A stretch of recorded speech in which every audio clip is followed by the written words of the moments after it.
Hello, Heart and Soul listeners. Thank you for joining us today.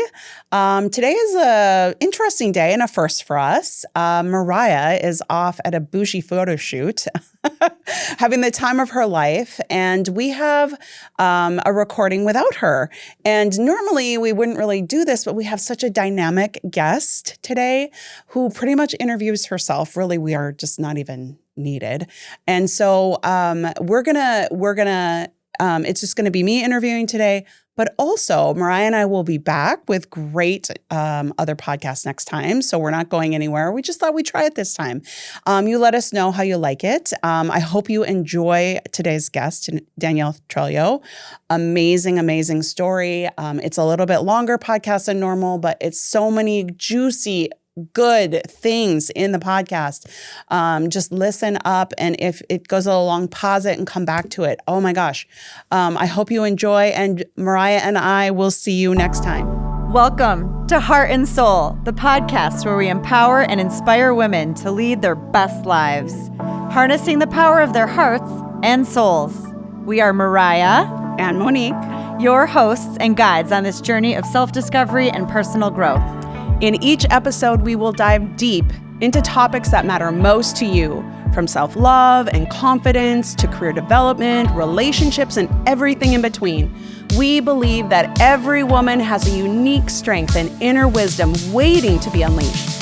Join us as we cover insightful heart and soul-centered topics and interview incredible women who've overcome challenges, chased their dreams, and found their true purpose. Through all of this, you will discover practical tips, strategies, and real-life stories to help you navigate life's twists and turns. For whatever season of life you're in, this podcast is your safe space to explore, learn, grow, and possibly even laugh and cry with us. So grab your headphones, maybe your favorite drink, and we'll embark on this transformative journey together. With Heart, I'm Mariah. And with Soul, I'm Monique.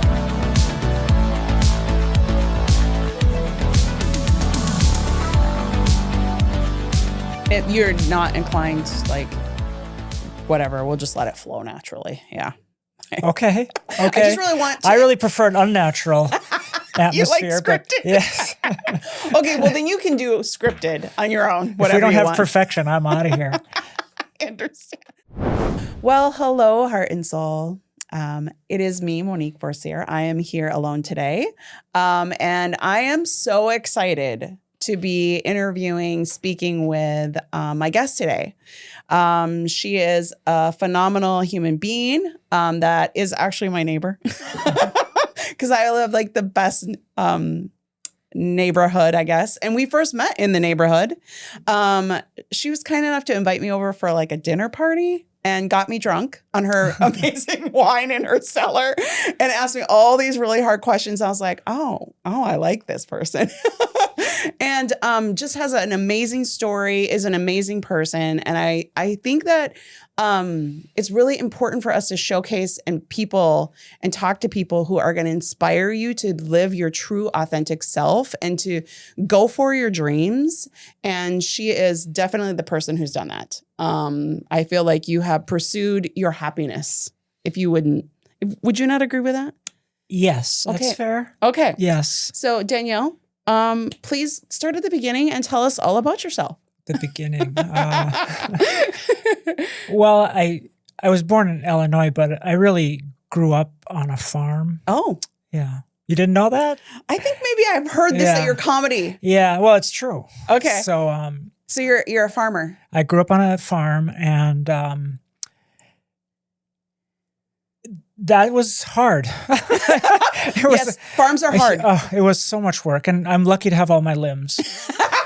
This is what my partner says this. He's like, you know that children like have the most accidents on farms and it's free labor. Yeah. And it was in the 1970s. You know, we didn't have OSHA. Right. Not on a farm. Nobody cared about safety. It was all we had was, oh shoot, was that your arm? Well, here, put a little, what is it? Like spray Windex walk on it off your layer. Walk it off. off. I mean, we would do crazy stuff, just stuff that literally gives me, I don't know if PTSD is the right word, but I will wake up in the middle of the night with a little yip thinking about straddling PTOs or kicking corn into augers or riding hay bale elevators up into the hayloft. And those things don't have safety switches. Yeah, right. We used to cut firewood with a circular saw that was probably about 4 feet in diameter. It had no guard on it.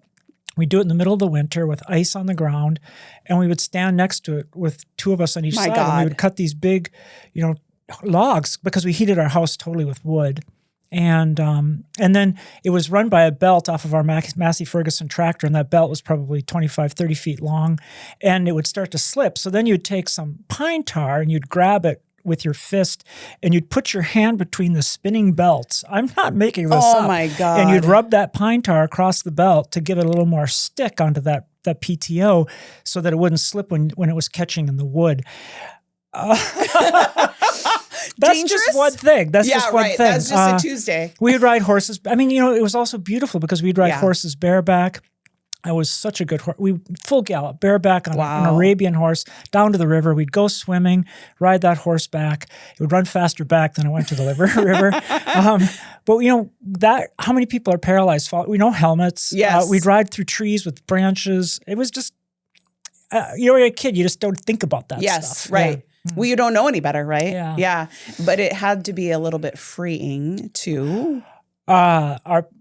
Yeah, for sure. We were raised in a different era, right? Where Totally. You didn't have cell phones. You didn't have to check in as kind of like, I'll see you tonight, know, and then kids were just free as long as you got your chores done, I'm sure, on the farm. And there were, I would get home from school and there'd be a list of chores that we'd have to do before we had any free time. So after growing up on the farm, what did you decide to do? I left the farm as soon as I turned 18. You're like, I'm out. I was out of there. Yeah. I went to a university that was 5 hours away. Oh. Which was just far enough that no one could visit me easily, and I couldn't be asked to come home to help bale hay. Yes. Oh my gosh. Serious? Totally. It wasn't too far that I needed to fly, but it was far enough that I couldn't be asked to do farm work during the school year. That's awesome. Yeah. And so that was the University of North Dakota in Grand Forks. Okay. And I graduated there in 1987, and then I started my business in 1988. And it was a vintage clothing store. Oh, I did not know this. It's called the Funk Chic Boutique. Oh my gosh, I love the name. We need that back. I went to see if it was. There is something similar out there. I should. Yeah. Anyhow, I don't have time to run a vintage clothing store right now. But I do miss it. But I was horrible at it. I was horrible at running the vintage clothes store. I didn't know anything about clothes. It was in a horrible location. The first year in business, we did like $12,000 in sales. And out of that, we did make $1,000 profit. Big the bucks. The catch is that I wasn't paying myself. So you were losing money. So I was also at that time DJing in a nightclub. Oh my gosh. Which is a job I loved. I could imagine. Yeah, so I could run the store during the day. I would DJ at night, and so then I took that, but this is 1988, and I was born in 1964. So what am I? So 24 years old, 23 years old. Yeah. And I wanted to make fast money, and $1,000 a year isn't fast money. That's extremely slow. So I had a friend at the time who convinced me to put it into the futures market. Oh. Like investing in wheat and silver futures. And after a week, I'd lost all $1,000.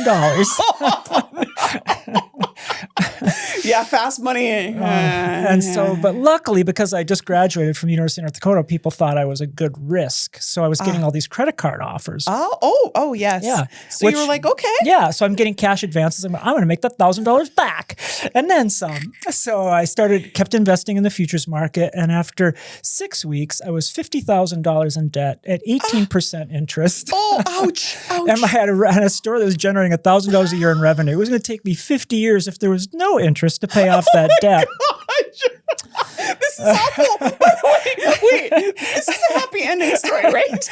I mean, I'm still alive. Here I am today. We had a wine cellar. Right, exactly. So I knew the Funk Chic boutique wasn't cutting it. I mean, because it was in the basement of an apartment building, basically, that also had a little deli next to it. Ooh. But there was no foot traffic, and foot traffic was so important for the yes. business. So we had a going out of business sale. I raised $500 from that, and then I moved this. We had two things in the store that were selling: sunglasses and postcards. Okay. The clothes didn't really sell. Interesting. But we had some unique sunglasses, and people actually went out of their way to come to the store. So that was the first kind of thing. Oh, well, that does work. Yeah. And the postcards, people like that too. The clothes aren't working, so just got rid of all the clothes. Started to focus on sunglasses and only postcards. Moved it to a mall in Grand Forks, North Dakota. Now there were two malls. Okay. There was the A mall that had all the big national chains. Sure. Yeah. They wouldn't take me. No, you're too little. I was too little. Yep. I didn't. And so we ended up in what I would call a Class D mall. We affectionately called it the Post-Nuclear Plaza. And been decorated since it's been built. Yeah. Half the lights are out and, Yes, I know, and a third of the that's a mall. stores are closed. But we were next to a Kmart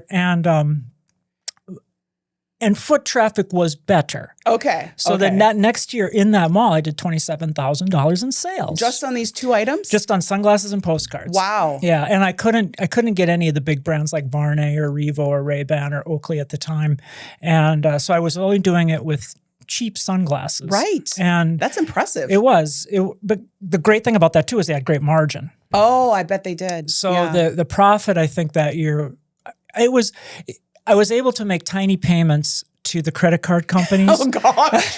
So you're still not paying yourself. Oh, no, I was still DJing. Oh, geez. A job I loved. Luckily. I loved DJing. I didn't really like being in business, but for some reason, the business was so stressful.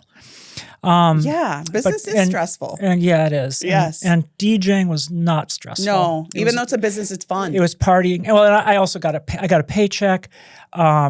The owner of the nightclub was just fantastic. I didn't really realize how fantastic he was. Jay Cox was his name. He died. Oh, okay. I learned a lot from him. But anyhow, so I kept running the business and one thing I learned back then though was how to collect debt. Oh, because yes. I was being used on me. I'd get all these phone calls, and they would just call me constantly, and I just learned to tell them the truth. I don't have any money. I'll send you money when I get it. Yeah. They said, we're going to sue you. I said, well, go ahead. I mean, what are you going to? I don't have any money, but I'll pay you everything I can.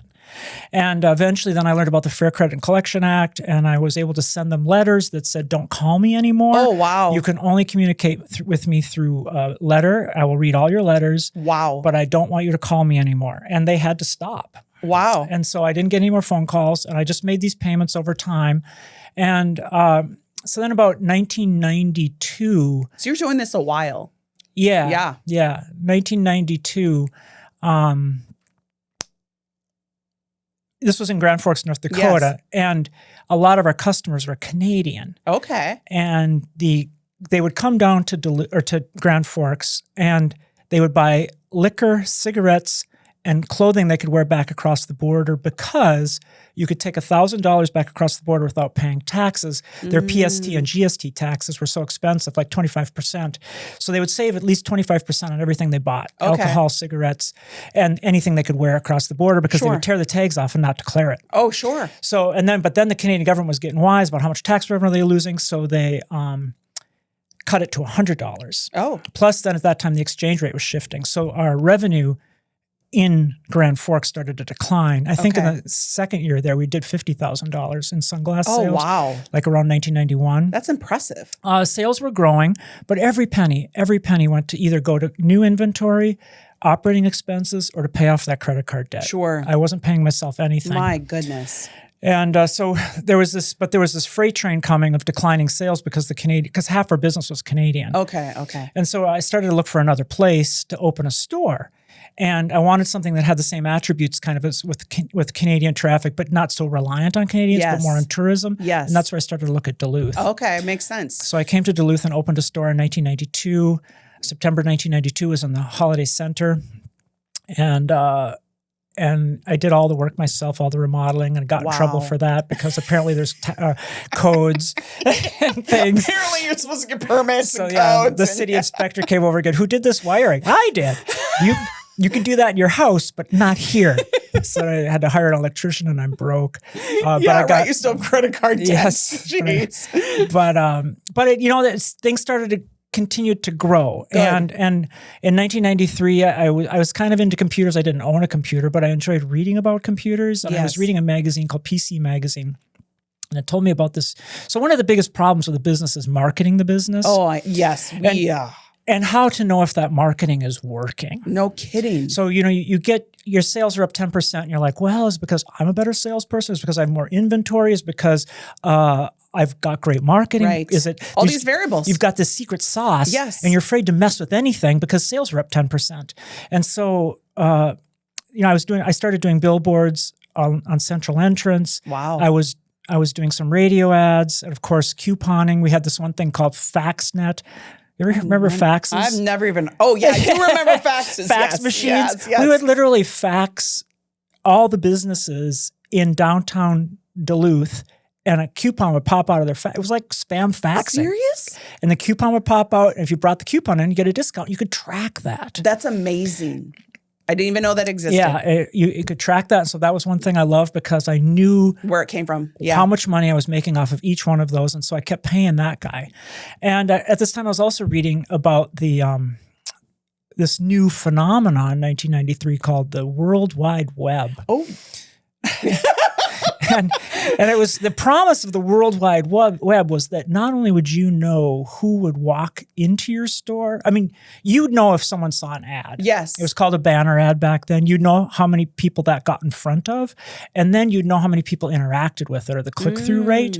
So, but then the real magic was you'd know how many people after they clicked on it, they came into your virtual store, but then if they actually bought something. Oh, wow. So you would be able to know that if each time somebody looked at your ad, it cost you a nickel, and it took 10 impressions before somebody clicked on that and walked into your store. Well, that's 50 cents. And then it took 10 people in your store before somebody actually bought something. Yes. Well, it's $5. So now your customer acquisition cost is $5. Right. And if they bought a pair of Ray-Bans that cost $70 and your cost of goods on that is $35, you made $35 profit on a $5 ad. Well, let's do more of that. No kidding. Right. That Makes was sense. magic. Right. That whole concept was magic, but I didn't own a computer. I didn't have a website. You're like, this sounds great. How do we do this? Yeah, Because it's I have no idea how to do this. So, but I just kept plugging away. So now, 1994, 1995.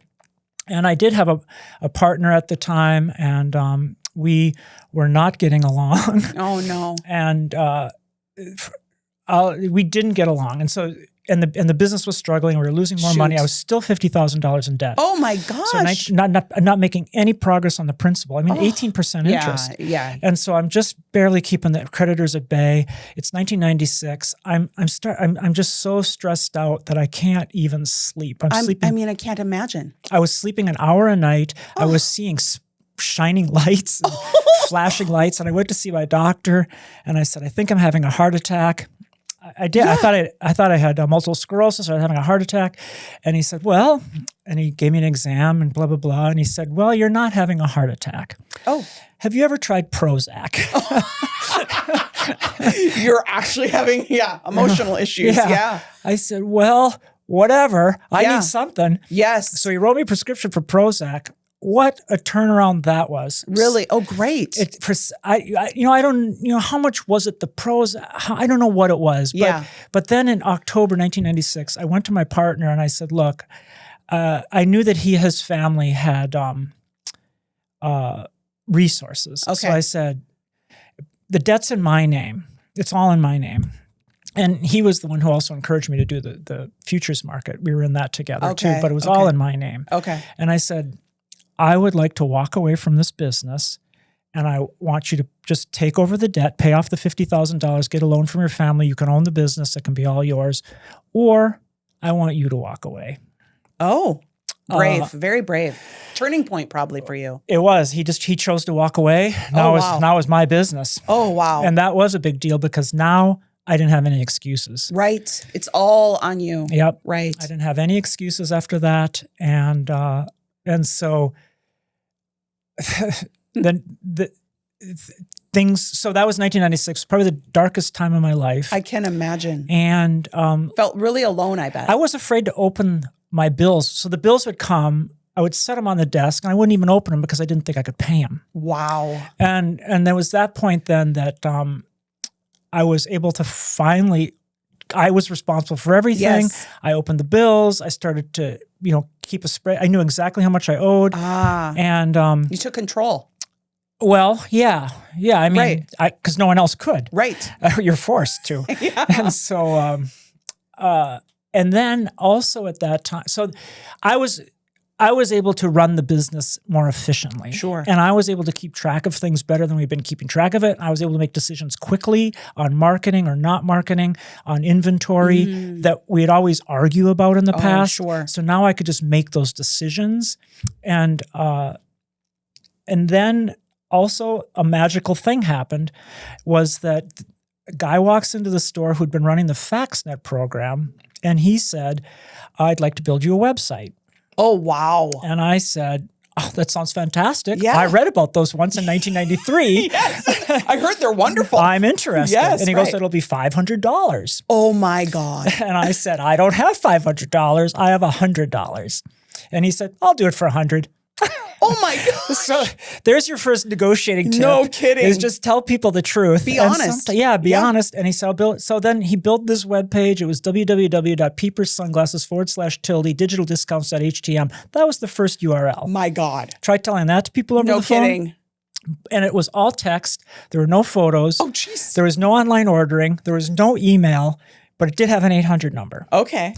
And it got picked up by this new search engine at the time called Yahoo. Oh, what a novel thing. Yeah. Yeah.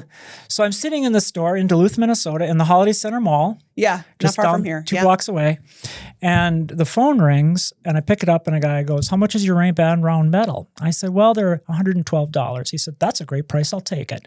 I said, okay, let me give you directions down to the store. He said, can't you ship it to me? I'm in New York. Oh, wow. And you're like, wow. Yeah, I said, wow, you must have been staying in the Holiday Inn. Sure, I can ship it to you. And he goes, I've never been to Duluth in my life. And you're like, wait, how did you find out He about goes, me? I Right. found you on the internet. And I'm thinking in my head, fraud. This is too new to even understand, Yeah. right? Yeah. So, but I'd also learned through being in business, so it's 1988 to about 1996. So that's what, 8 years? Yeah. Yeah. 2, 4, 6. Yeah, 8 years. Mm-hmm. So that you can't initially judge people negatively. That's so true. You have Yes. to assume the best. And assume good intent. Yeah. And I mean, keep yourself protected. Of course. But assume that everything is what it appears to be. Yes. Right. Yeah. Or even if someone comes in, classic example, somebody comes in wearing dirty clothing, looks like they don't shower, but then they go and buy a nice pair of glasses. You can't just kick them out of the store Right. immediately. Otherwise you would have lost that sale. Right. And I had situations like that. And so I knew that I had to go through the motions. Sure. And so I said, okay, well, and I pulled a piece of paper out of the drawer because I didn't have a computer. Oh, jeez. And I got a pencil and I wrote down his name and address and I wrote down his credit card number. And then after we hung up the phone, I had to go to the wall to key in that number because we only had one phone line. Oh, wow. And this is by phone. And I'm thinking, and so I key it in expecting it to come up as declined. Right. But so then I did, it comes up approved. You're like, whoa. I'm like, whoa. Yeah. Now, Money in my account? now I have to actually ship them these sunglasses. So I went and found a box that the glasses had been shipped to me in. I pulled them off the shelf. I put them back in the box. I shipped them off to New York. That was the first sale I ever made online. And Wow. that was the fall, or that was December 1996. That's impressive. Yeah. Impressive. And then in January, I sold 2 pair that way. Oh. And January is normally a very slow Yes. time of the year for sunglass sales. So the fact that sales went from 1 to 2. Yeah, you're like, wait, I doubled. Maybe, I don't know. It's just, one thing is an incident, 2 Right. things is a coincidence, 3 things is a trend. But then sales doubled again in February. They doubled again in March. Wow. And then they doubled again in April. And then in May is when I finally said, there might be something to this internet thing. Yes. So I finally bought a computer. And at that time in downtown Duluth, the only internet provider was CP Internet, run by Chad Broflot, Mary McLarnon. I don't know if you know Mary McLarnon. She's a wonderful person. And Chad was always like 2 years ahead of me in business. And he gave me a lot of mentorship in growing a business. Like one of the things he used to say, whenever I make a mistake, I write a check. I think about that a lot. Yeah. Whenever I make a mistake, I write a check. And so then I got a computer. They working with CP Internet, because they're a small company too. They put on these. I got a copy of Front Page Beta. So it wasn't even a finished product, but it was something Microsoft made so you could build your own websites. Oh, wow. It was sort of a WYSIWYG thing. So I taught myself how to make websites. Wow. I learned that I needed a domain. I couldn't keep using www.digitaldiscountstore/tilde.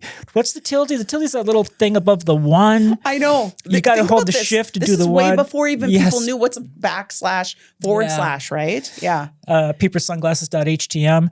And so I went on and I really, really wanted peepers.com. Yes. So I went online. It was already taken. Oh, shoot. So it was 1997. It's already taken. That's surprising. Yeah. And so I registered PeepSun, PWEPSUN.com. And I started building the website around that. And I talk to people on the phone or see them when they come in the store. And I go, yeah, we're at peepsun.com. They're like, Peep what? I'm like, PeepSun. Is that SUN or SON? Yeah, right. It's SUN. So like, this domain isn't working. Yeah, right. And that's when I really learned the importance of domain names. And so I called the guy who owned peepers.com, because you could find it online at that time. And I said, hey, I see you own peepers.com and you're not using it. And he wasn't.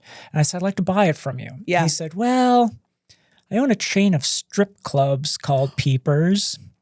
I think I'm going to use it eventually, so no. Damn it. I know. So, you're like, dang. I plugged away at peepsun.com for another 6 months, and now sales had gotten up to like 400,000 a year. Wow. Yeah. That's amazing. It was, and I started paying off my debt. What a novel idea. And when I first started a business, I took out a $5,000 loan for my dad back in 1988, and he charged me interest too. Of course. It was 7% interest. Yep. And so I owed my dad money, I owed the credit card company money, and I wasn't giving any payments to my dad. And I was just making these little payments to the credit card company. So then when I finally got some money in the bank, I called up my dad and I said, I have enough money to pay off the principal if you'll forgive the interest. And he said, no. I love your dad. I'm sorry. Yeah. He said, absolutely not. I said, well, then I'm going to go to the credit card companies because I can negotiate with them. No kidding. Yeah, they actually will negotiate. And he said, fine. So I went so then I started picking off the credit card companies one at a time. I'd call them up because I owed like 5 different companies. Oh gosh, I hate that. So I just picked the smallest, the ones that I could actually write a check to. And I said, look, I know I owe you like $10,000. Yeah, right. I'll write you a check tomorrow. I had this little story. I said, I've got enough money to pay off one credit card. Yes. I will pay you off first. Yes. If you'll do it for $4,000. Oh my gosh. And they would say yes. Wow. So I eventually picked off all those credit cards. I should have declared bankruptcy probably, but I didn't. Yeah. My credit rating was destroyed already. Right, I imagine. It didn't matter. The other thing I learned is that once you start getting cash, credit ratings don't matter. Yes. So that was an interesting lesson too. Right. But so I picked off those, and then finally at the very end, I paid off my dad plus interest, and that's awesome. That was kind of fun, I mean, yeah. And I think he was secretly proud. And you paid me finally. Yeah. Plus interest. Yeah. I love that story. So, but I still had Peepsun. And so then I called the guy up again like 6 months later, and I said, I see you're still not using peepers.com. Mm-hmm. I said, would you please sell it to me? And he said, yeah. He said, I'll sell it to you for $6,000, which was a lot of money for me. That is. Well, for anybody. Mm-hmm. Yeah. And, but I knew that it was worth it. Yes. Because you're making, I imagine, all your money now online. For sure. The sales, where I had gone from 100% face-to-face transactions, the internet became, eventually it was 98% of the sales. Wow. And so he said, I'll sell it to you for $6,000, and I want a really nice telescope. Telescope? And that's for Peeper. The guy owns Peepers. Yeah. Okay. You know, oh, and he said, and one more thing, you can never use it for porn. Okay. The one more thing became a common trend. Yeah. Right. Dang it. That was what I was going to use it for. So then I owned peepers.com and I was just so happy. I can imagine. I would tell everybody, hello, peepers.com. I answered the phone. I give people the car. Yeah, we're peepers.com. I couldn't stop saying peepers.com. Yeah, it was. And in fact, in Duluth, I kind of been getting known as the Peepers person, which was a moniker I didn't really want. Yeah, right. No, it is what it is, I guess. So then 1997, 1997, our sales were about 450,000, 407,000, I don't know, something like that. In 1998, we hit 1.5 million. Oh my God. Yeah. You were spot on about the name. Yeah. Yeah. And just the momentum of the internet and improving the website. Okay. Eventually we had online ordering. Eventually we had photos. Eventually we had email. Imagine, going from all text to actually people being able to see a product and order it online. Make it easy. What we didn't have was a secure socket layer. Oh. But nobody cared about that. So, you would just go on. People would enter their credit card number and stuff and it would get sent to me in an email. Wow. And then I just process it, keying it in before we actually got online processing, which I think came in 1999. 1999, we were on a path to do about 3 million. And then I got this call on the phone and these venture capitalists out in New York, they said, we want to do a roll-up. And this was, so the biggest problem we were facing then, this is a long story. No, I'm it's sorry.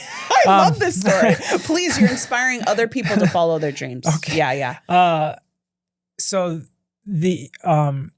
So I should say also, just to help flesh out the story, is that when I was in college, I first realized that I was transgender back when I was 4 years old. 4 years old. I knew it. It was my earliest memory. Okay. And I had struggled with it, and I learned right away to hide it. And and when I went to the University of North Dakota, I finally got free counseling. I went to see a counselor.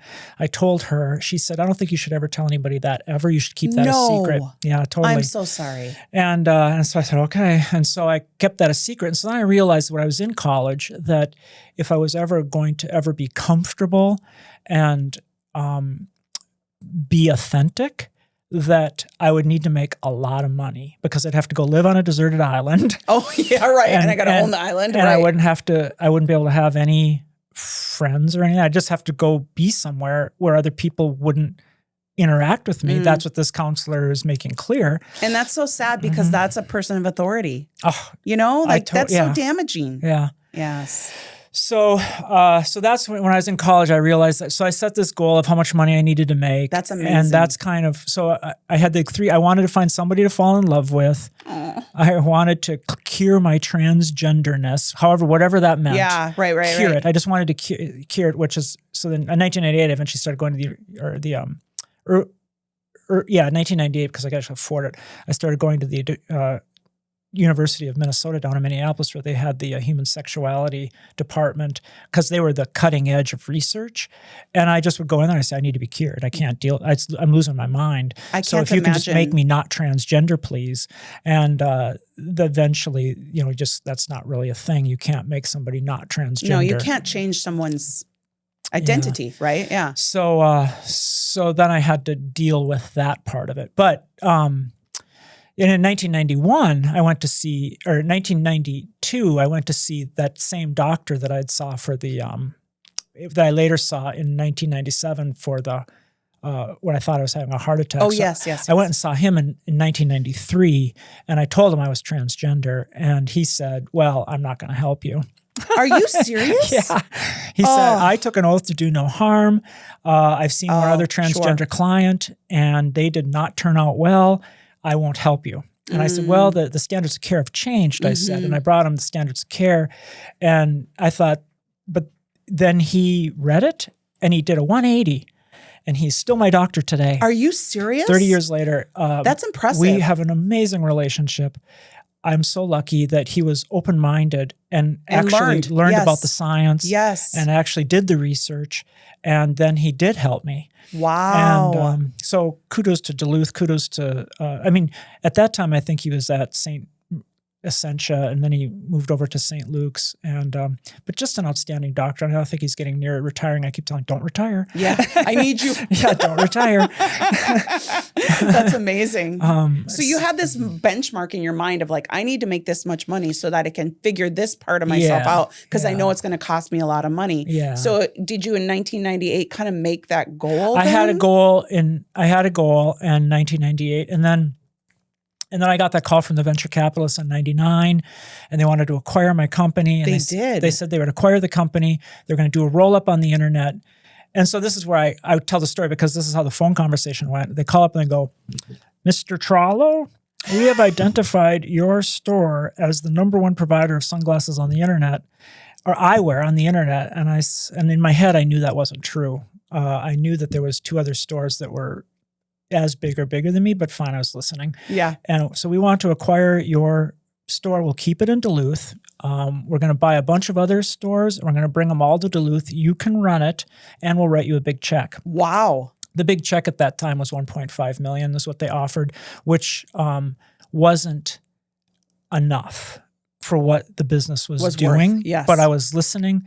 And so then they flew me out to New York, and so I'm sitting in this hotel, which they paid for. So they're whining and dining you. Yeah, I'm sitting in this hotel, super modern hotel, the W or something, for a week. Well, then they call me into their office with a conference table that was bigger than my apartment. Wow. It was like 40 feet long. And on one side, it's all these investment bankers, probably 5 or 6 investment bankers, plus the CEO and the co-CEO of the company that was going to acquire my company.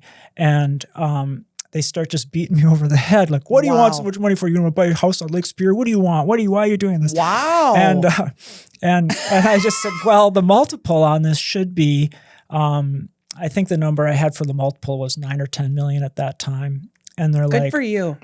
And so they'd send me back to the hotel, and like they would put me on ice or something. And I'm like, I'm in New York in a super nice hotel, and you're paying for it. I'm fine. So after a week, they call me back in, and they start working on a deal. And then they moved me to the Roosevelt Hotel, which wasn't quite as nice. I don't think they expected me to be there a week. And so I was there to be there 2 weeks. But eventually the deal came down that they gave me stock in this new company that we were going to take public called iCity. Okay. The ticker was ICTY. Okay. And I got enough stock, and then they wrote me a check for $775,000 and a note for another $775,000, and then stock that was worth about $12 million at the time, with the idea that it would go higher. Sure. And playing the futures again. Yeah, which was a mistake. So then I got in the limo to fly back to Duluth, and I'm sitting in a limo with a check in my pocket for $75,000. I call my dad, and I go, I'm in the back of a limo with a check for $775,000. Wow. And I just want to say thanks. And you were all crying. What a moment. Yeah. So then I get in the plane, fly back to Duluth. I go to Wells Fargo, across the street. I deposit the check, and then they call me upstairs. Like, we identified you as someone. You should use this part of the bank now. So there's a whole different floor that some people get to use. Oh, fancy. Yeah. The private banking floor. Okay. And so, but so zoom ahead. Yes. They never paid off that note for $775,000. They didn't run the company well. I thought I was in charge, but I wasn't. They took over the checkbooks. They wouldn't pay the vendors. No. Our sales plummeted and went to zero. Oh. The stock went to zero. No. So that $12 million went to zero. I was locked up for 2 years. I could never sell that stock. So I ended up with $775,000, which is a lot of money. Yes, but not what they are. Yeah, no, not what you. But not what I was Right. expecting. Plus, Right. I'd lost the company. I'd lost control of the no. company. I'd lost the domain names. I'd lost the 800 number. My staff. We had such a good staff, and as it was coming down to the very end, and I was the one in Duluth as a vice president, which means nothing when you're reporting to people who have more control. But there was a board of directors, and I could see the company was going to be destroyed. We had one last chance. I said, we need to leverage this Christmas. So I bought my own ticket. I flew to New York. I got to a meeting with the chairman of the board of directors. I walked in and I said, we need to do this, this, and this. The next day I flew back, they fired me. No. Yeah. So then I bought a Jaguar convertible. Because that's what everyone wants to when they're fired. And I talked to my lawyer, Mark Pilon from Hanft, who was a great lawyer and helped me through the whole thing. And I would have been completely destroyed if it wasn't for him. Wonderful. Because he had written certain things into the contract that were going to be triggered if they didn't pay me. Okay. So I knew that I had these I'd get the domain back. I would get the 800 number back, which was the core of the business. Yes. And so I knew they were going to implode. So I bought a convertible. I drove on Highway 2 all the way out to the West Coast, down the West Coast of California. And I just waited for the company to implode, which it did. And in January of 2000, I bought the company back by forgiving the debt. Wow. So I forgave the debt. That they owed you. That they owed me. So now I had, now I have probably $600,000 in the bank, and I have the name and the 800 number. And we went from 30 employees down to 8 employees. I had that core of 8 employees, just so good. Staff, the team. We were a team. That's awesome. And we just started to try to build it back up again. That first year we did $3 million in 2000. We did $3 million in sales, and we lost $50,000. It was the first time I ever lost money in all the years of running the company. Was that first year back? Okay. But then the next year we did $6 million. And we kept growing it again. And then in 2007, I sold it one more time to a company called Net Shops, which later changed its name to Hay Needle. Okay, I haven't heard of them. And then I was able to start to focus on the fact that I was transgender. Awesome. So it's almost like you had to wrap that all up. Had to wrap that all up. I worked for Hay Needle for a year. Again, they didn't run the company like I thought they should, but it didn't matter because they had enough money to keep paying me. Okay. And they had a huge company. And so even though the sales were plummeting in the division that they had purchased, my division, they had to pay me otherwise because they just had a big company. They could afford it. Sure. So eventually, so they fired me. Oh gosh. Oh. They fired me in 2008. And then, you don't know what you're doing. You've only done this twice. We don't need to hear from you. Yeah. So I said, we need to do this. We need to do this. We need to do this. They're like, we don't want you're being, I don't know what the word was. You're not being a team member. Yeah. And so they fired me too. So common theme there is I get fired. Yeah. And that's something else I learned is that if you're in a company and you don't like the way the company is being run, you need to speak up. Yes. You need to go tell the guy who can make the decisions or the woman. Usually it's a guy. Unfortunately, yes. And you go tell that person, this is what I think needs to be done here. This is why. And then they should explain to you why you're wrong and explain it in a way that you agree with. And then you're fine. And then you go back and you do it the way everybody wants it done. And, but if they can't explain it, then maybe you should look for another place. Yes. Because it's just not your culture. Yeah. If you don't agree with the way the company's being run and you've gone to the top, then it's time to find a different company because there are good companies out there. There are tons. Yes, you're right. And you can start your own company too, which is a part of it too. Absolutely.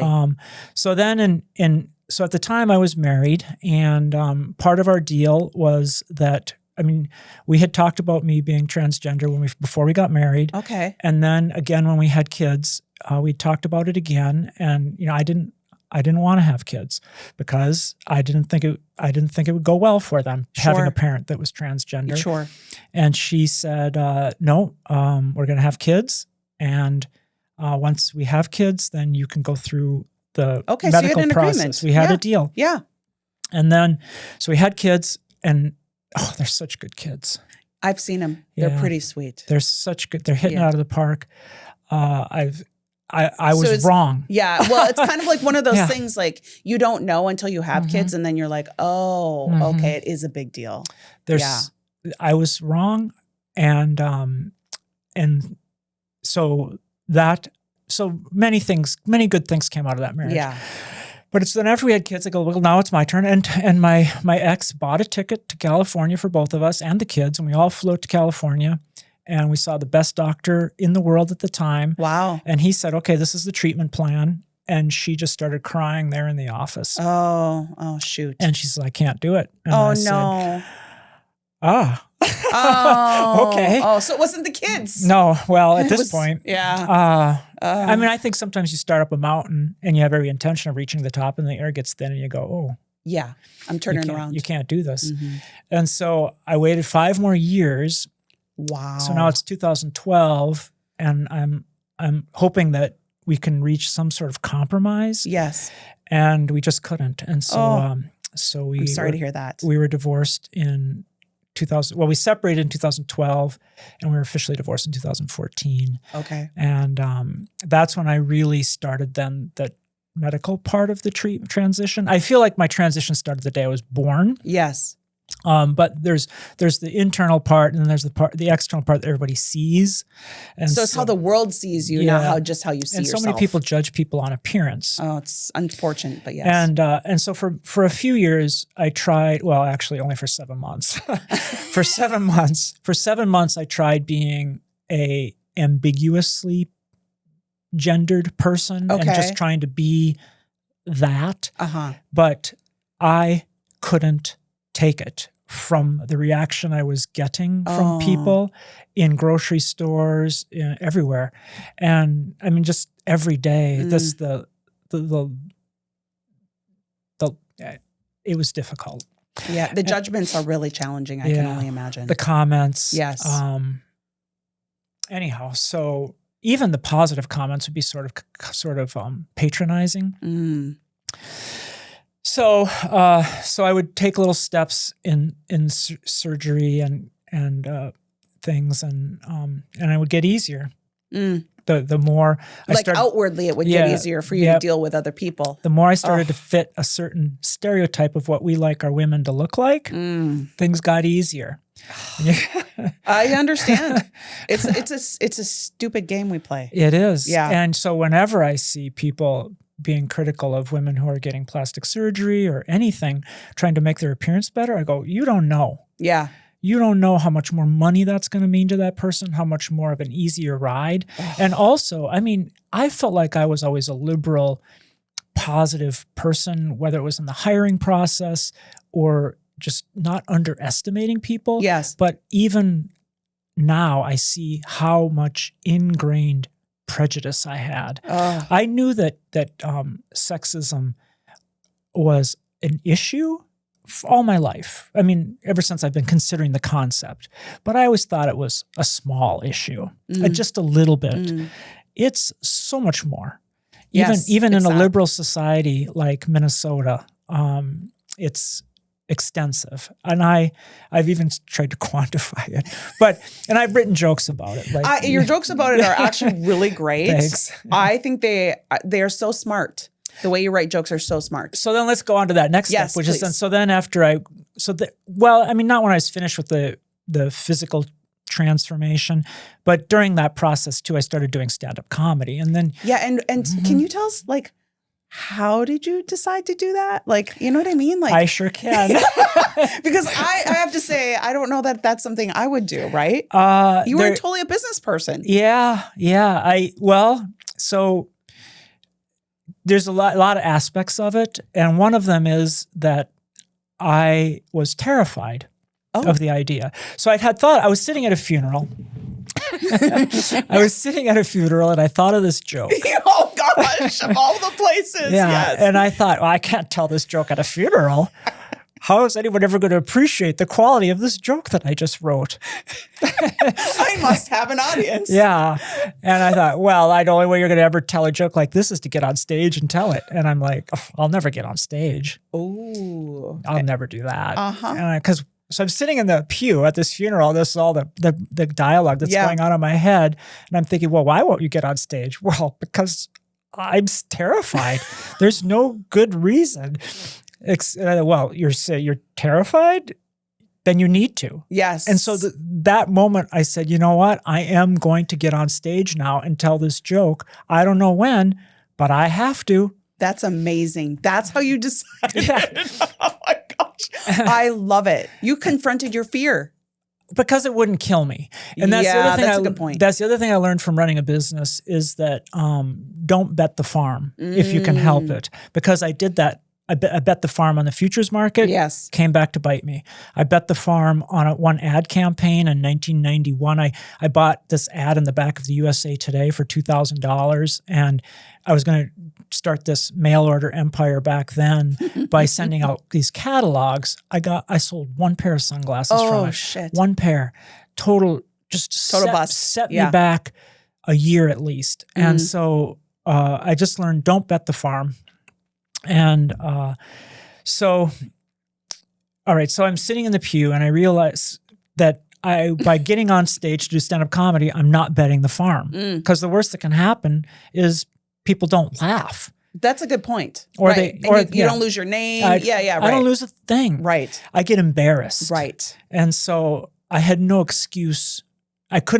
I'm good at coming up with excuses. Oh yeah, we all are. And I couldn't come up with one to not get on stage. Other than that, it made me incredibly uncomfortable. Okay. I love this. And so I started going to open mics, not getting on stage, just watching the other comedians. Okay. And I started writing a little bit more, so I had something ready. I saw that you needed at least a good idea to have 3 minutes. Although I will say, if anybody's thinking of going to do comedy, you only need one joke. And I'll also tell you something is that what I learned when I was sitting there in the crowd watching these open mics, I realized that if I got on stage and said absolutely nothing, I'd be funnier than half of them. Oh, sure. I have been at an open mic where that's how it is. Yeah. And so I thought, but still I was terrified. And I got up there so then after watching about 10 open mics, I finally got up at Dublin's in downtown Duluth and did my set. And people go, have you done this before? I'm like, no. And I go, well, it was pretty good. You look like you've done it before. I mean, I go back and watch that tape, and it does look like I had done it once or twice before, but that's it. Not much. Right. It wasn't like you're much. No. Yeah, right. And so, and then I thought, well, I really don't. Other thing I learned from business was persistence. Absolutely. You just got to get up every day and go into work and go through the motions and push that flywheel sometimes. Yeah, you just got to do the thing. And get that incremental improvement. And if you have a setback, what did you learn from it? And comedy is a lot like that too. Interesting. And so, but I almost think for me, it's harder. For me, comedy is harder than running a business, and running a business was incredibly hard. Wow, that's saying a lot. Yeah. Because you had been through the trials with running a business. I'm sorry. That's quite the journey. I went through the business, and that's another reason I sold the business in 2007 was I was still losing. I was still under so much anxiety. And every year, so we would ship. Eventually, we expanded out into rifle scopes and binoculars and telescopes and night vision glasses. Oh, interesting. So it wasn't just sunglasses anymore. It was a lot of optics and eventually even, lots of things. But the point is that some of the products we were shipping had restrictions on them about where you could ship them in the world. And I get these weird ideas in my head, like I get to make the rules. I think all us business people can relate, yes. Wait, I'm the boss, what? And I'm thinking, I can't sell a rifle scope to a hunter in Canada? That's ridiculous. Yeah, of course I can. I would ship them the rifle scope. Apparently, it's illegal. Whoopsie. Yeah. So anyhow, so they came, so they came to the Bureau of Industry and Security. I'm not making that up. No. The Bureau of Industry and Security came to my business with guns, knocked on the door and said that we were violating the international arms. What? So I was an arms dealer. Oh, for a scope. Oh no. Because I was shipping rifle scopes. And each rifle scope shipped across the border was a $55,000 fine. Wow. And I had done when I did the calculation, I was looking at about a $335 million fine. Oh my gosh. Plus prison time. What? Because it's a criminal offense. So they're laying all this on me. And it took me 2 years to sort that out. Oh my gosh. And that was just 2 years of nightmare. And I anxiety, eventually, all of the things. Eventually we settled. I paid a $225,000 fine. I didn't go to jail. We were much more careful on how we shipped our rifle scopes. Yeah. And we learned from it. Right. But again, just the stress. I can't imagine. Yeah. And so I was ready to be the transgender thing, the stress of running a business. Yes. I was just ready to be done. Yes. And so I'd been in it 20 years by 2007. I'd been doing business for 20 years and I was ready for a different path. Yeah. I was ready for a break. Yeah. No kidding. That's a little intense. And you grew fast. We did. It was a fast growing company. Yes. I learned a lot about managing people. I've learned that, people don't know what motivates themselves sometimes. Right. And it's so important as the leader of an organization to know what motivates your team. Yes. And each person is different. It's so true. And so in order to know what each one of those people wants out of, and I always thought, we had hundreds of employees. We only fired 4. Wow. Over that whole time. And we had hardly almost no turnover. Impressive. Because I felt like it was always my fault if a staff member wasn't achieving their that's a really great leader. Their self-actualization through the company. At least we should find them a path so they can see it too. Yes. And so maybe they have to be in shipping or data entry or photography. We had all kinds of writing. We had all kinds of great positions. And I wanted people, because people who are passionate are very productive, and it makes everybody else productive. Yes. And people get passionate when they're doing the things that they're passionate about and that motivate them. The thing is that when you ask people what motivates them, they'll tell you something and they don't even know themselves. Yeah. And so sometimes they do, sometimes they don't. Sometimes it's money, sometimes it's time off, sometimes it's their pets, sometimes it's their kids. I mean, the only way you can learn is by getting to know them and listening to them. Yes. And that takes time. It totally does. And so communication is so time consuming, but the only way that you can get to know somebody is through communication. And so anyhow, that's what I learned too. It's exhausting. It is totally exhausting. It can be, but it can also be fun. Yeah, right. You are right. It depends. It depends if you've got the time to give. Yes. Or if you can allocate the time as a priority. Yes. And that's... and good leaders should do that, but a lot of times they get stuck in all the other things that it takes to run a business. A leader if you have staff, you have to know them. You have to be intimate with them in a business, not a friend, but just as a relationship that you're both trying to become better people in the organization and bring the organization forward as a whole. Yes. Yes. I would agree with you 100%. When I wanted to sell my business, it was really because I was exhausted of that level of caretaking of others. Right? Yes, for sure. I don't want to admit that, but yes. I was. I mean, we would have staff that would be in debt. And so I would counsel them on debt. They would be drug and alcohol use. So we'd counsel them on that. I mean, so yes, you're a therapist. Yes. You're a coach. Like a parent. You're a coach. You're a parent. You're all those things. And you've got 100 kids. Yeah, I commend you but I totally understand, been there.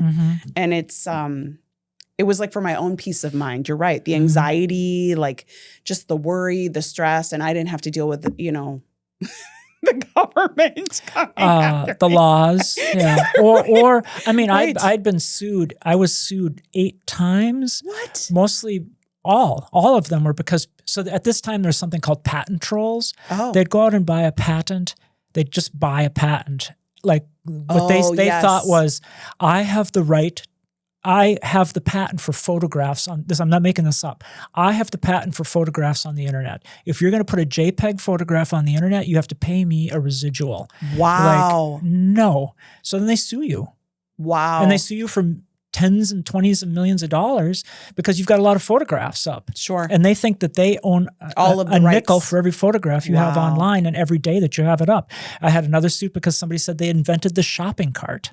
So if you had a shopping cart, you had to pay them a residual. Good God. I had 8 of these types of lawsuits, and it's just like you get one and you get served, and it comes in with this on a dolly, and then you have to call your attorney, and it keeps me awake. Yeah. all How night. could it not, right? So anyhow, running businesses is difficult. But I find this is so interesting that comedy is even harder.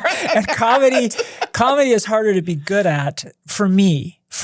Oh, interesting. For me. Now, I mean, you look at people like Nate Bargatze or Maria Bamford. I mean, they work incredibly hard. Yes. But they are better at it than I am. Now, maybe because they started sooner. If they started when they're 18 or 20, and I really started when I was 50. But yeah, so then in 2014 is when I started doing stand-up. And it was because it terrified me, but it was also because I felt like I wanted to control my own narrative. I love that. As being a transgender person in public. And I also thought that, when people are entrenched in the way that they view the world, it's very difficult to convince them to take a different perspective. Oh, it's so true. So I have learned, and you can tell me if I'm wrong. Yes. I've learned there's really only 2 ways. Okay. Number 1 is you have to be their trusted advisor. They have to trust you. You've given them good advice in the past. You've done everything you've said to do. And the other thing is to make them laugh. I love that. And actually, I do agree with that. I think education as a trusted advisor is really important. But making them laugh, it opens you up to like other energy. Yeah, I don't know. New ways of thinking. Yes, Novel exactly. experiences. Right. It does, it changes, it's some chemical in the brain which very will smart. disrupt the Yes. neurons and make people, it's a kind of way of getting quicker to trust. So, I mean, to be a trusted advisor, sometimes that can take years or decades. I don't have that kind of time. I need to make you laugh. I need you to change your mind right now. And so I'll tell them a joke, but even that is a process of getting people to laugh because that is also building trust. So if you have like a 10-minute set or a 30-minute set, those first jokes in the set usually are simpler. Yes. And easy to swallow. Right. And then people gain a trust and then they're willing to go down a harder path with some of the jokes that might rub them the wrong way or make them uncomfortable. Totally. Yes. Because when people are exposed to novelty, you don't know how they're going to react. They react in so many different ways. Some people love it. They're adrenaline junkies. Yes, they right, love right, a right. novel experience. Right. And some people, like if you give somebody a new bicycle and they've never ridden a bicycle before, they'll giggle. Right. They'll laugh, or some will cry. Some will run away. Some will get violent. Ooh, I don't like that. That's the challenge when I meet people, because I am a novel experience for a lot of people. Oh, sure. And so when someone meets me, I have to be careful how they're going to react, because a lot of people don't know I'm transgender initially. So there's always that moment where the reveal occurs to them in their brain, and how they react in that situation is volatile. Okay. And usually it's positive. Yeah. It has probably to do with their own internal. Oh, for sure. Yeah. And their own way of how they deal with new experiences. Right. But that doesn't change the fact that it could put me in danger. Right. And so that is why I try to do it in an environment where I'm on stage. I ease them into it. Right. Get them to trust me a little at first. Yes. And then push it a little harder. And that makes it safer for everyone. I love that. I think that's so smart, by the way, because you're right. And very brave of you too, to live so authentically and to be just so open, because not only are you living your life the best way, you have a great life. I mean, I just think you do, because I'm your neighbor and I see your life is so great. But also, to just be so open about it, it's so brave. I've been very lucky in that aspect too. And that's the other thing I've learned is why, like I was telling you about my knee injury is as much as it psychologically wiped me out, I have to remind myself how lucky I am over time. I mean, yes, I grew up on a farm, but I'm lucky to have all my limbs. I'm lucky to have grown up on a farm. To be honest, yes, and the work survived ethic. because I learned. We have to get up at 5 a.m. in 45 below weather and feed the cows. Right. But that did make it easier to start a business and to go through that difficult situation. And you get to see the circle of life on the farm and where the food comes from, and just how hard things can be. But then also the fun times of riding horseback and getting to have a mini bike and learning to drive when I'm 8, or using a chainsaw in the woods when I'm 8. The dangerous equipment. I mean, you're driving a tractor it was just expected. Wow. But sometimes it was fun. I mean, drive the pickup truck when you're a kid is like, I get to drive a pickup truck. Yeah, that's pretty awesome. In the field. Yeah. And so there were very, very amazing experiences with that, sitting on a warm cow in the sun out in the pasture. Oh. I don't know where I was going with this thought. Well, just nostalgia, right? Like you learn so much and I feel like farm, go ahead. That I was lucky. Yes. I was lucky. And I had parents who loved me. Oh. I had parents, they weren't rich, but I had good food every day. I got a good education. I was born in a state that had education that I could have an education. Right. And my parents had a roof over their heads. I mean, so many kids don't get that. You're right. And so I was so lucky. Yes. Any of those things could have completely put me in a situation where I could be dead. Right. You are right about that. Like, but I still do think that you're very brave. Well, thanks. Yeah. You live, you live like your life without fear, right? I'm sure there are fears, but you don't show them. And like you said, like in business, you just keep going, and a lot of people don't necessarily do that. So that's pretty impressive. Part of it is, what's the alternative? It's true. That's kind of how I look at it too. Right. I did live 50 years in the closet, hiding it because I knew I couldn't afford to be authentic. Sorry. No. I couldn't afford to be authentic. And so I felt like I needed to be able to have a security blanket. Yes. Yeah. And that security blanket was money. Right. Well, you did that. You got there. And any advice for anyone who feels that they were born transgender as well and is struggling, because I think it's wise for us to mentor people through things that we understand ourselves. Get a good counselor if you can. Yeah. That would be there are good counselors today. I know that there's quite a bit of backlash currently.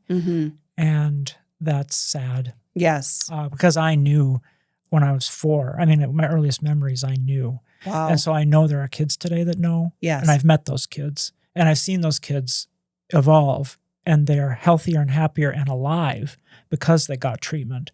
And so that some of those kids are being used as political pawns is disgusting. It really is. And so I would say try to find a good, and that what's hard then too is that, sometimes those kids, if we're just talking about kids, those kids are in environments where they don't have any support at all, Right. not even their parents. Right. So that's tough. So for me to say something as whimsical as get a good counselor, they're just trying to survive. Right. So, but Yeah. But that's one of the reasons I left home at 18 is, as soon as I could. Yes. Is because I knew I couldn't do it there. Yeah. But it took me another 35 years even after that. So it takes what it takes. It takes time. Yeah. And and then if you're an adult, I would say get a good counselor. And it was difficult, but it wasn't as difficult as I imagined it. That's which actually is hard great to believe. hear. Yeah, that is great to hear, actually. I imagined it would be much worse, even though it's easy to say it's not good. Yes. In many ways, it's so much better. Yeah. And it was so much better than I had imagined it to be. So much better. Actually, it's so much better than I imagined. I should have started sooner. I should have done it faster. Okay. I waited longer than I needed to. I probably could have told my entire business, because it's also one of the reasons I sold the business, was because I thought that no companies would deal with my business. I thought that my staff wouldn't want to work for a owner of a company that was transgender. So all of those were reasons why I also sold the company. I don't think I would have needed to do that. I had developed a pretty good team who I miss. They were all good people. And that's one of the hardest parts too, was about selling the company, was the team not getting taken care of in the way treated properly by the new acquiring company. Although we did much better than most companies do in those situations. I think if you ask any of the staff, they thought they were treated pretty fairly, I think. But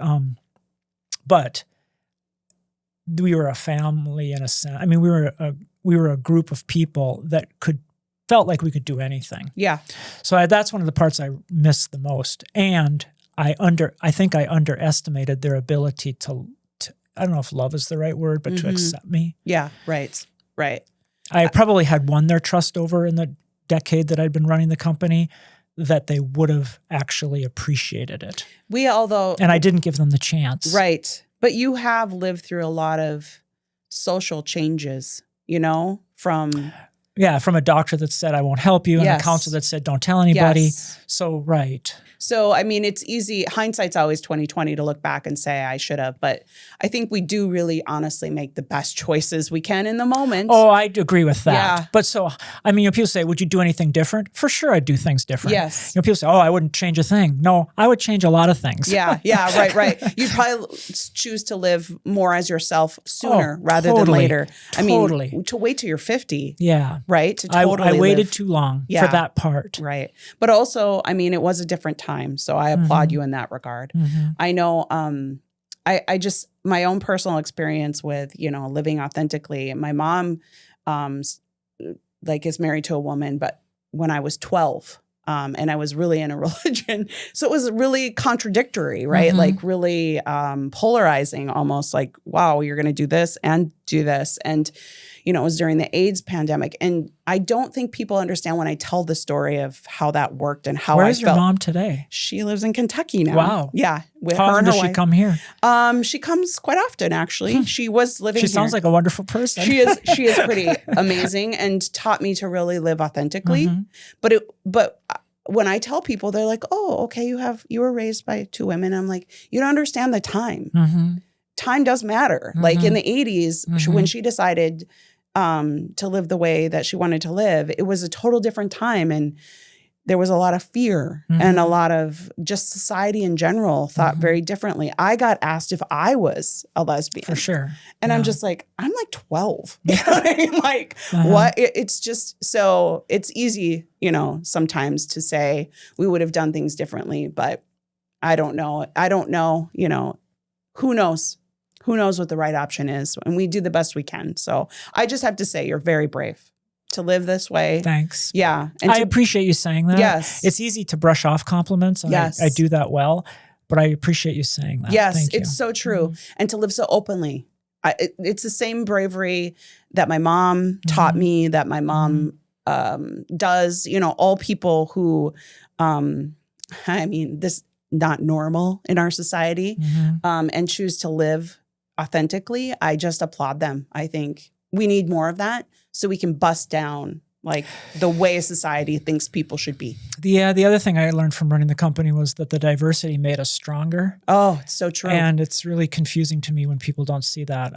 I haven't figured out how to communicate just how much more resilient the company was due to our diversity. Yeah, that's a very good point. Right. Yeah, how better we become because of all of the colors. So we need to wrap it up. I think you and I could probably talk all day. Yeah. Thank you so much. This has just been so heartwarming. I appreciate you sharing your story. Thank you for giving me the opportunity. Of course. Yeah. I hope that anyone who is inspired by your story will find you and go to one of your comedy shows for sure, because they're awesome. I love your jokes. I think they're amazing. And I think we'll leave all of the ways to get a hold of you or to shows maybe in the show notes, so that anyone who wants to see your shows. The one best way would be just find my website, because then you could see videos that aren't really on you. I mean, they're on YouTube, but they're secret. Oh, but you can get them through my website. Okay. And okay. So I don't have them generally open, but xaos.com. Okay. So it's just 4 letters. Okay. XAOS, like chaos, but with an X. I like it. We'll link it in the show notes. But thank you so much. I really appreciate you coming on the show. Oh, thank you. Yeah. All right. Thanks. Cheers, friends. You've just finished another episode of the Heart and Soul podcast. We hope that you've enjoyed the show, and if you've loved it, we would love if you'd leave us a 5-star review on whatever platform you're listening. You can find links to leave that review in the show notes, where you'll also find other resources that we reference on our show. And if you think a friend could find value in today's episode or any future episodes, please share this episode with them on social media. This is one of the only ways the podcast can organically grow, and we just can't wait to connect with you and all of your besties. You can also find Monique and I on our many social media platforms or our websites, and we're going to leave links to those in the show notes as well. Thank you for listening. We look forward to sharing our hearts and souls with you again next time. With Heart, I'm Mariah. And with Soul, I'm Monique.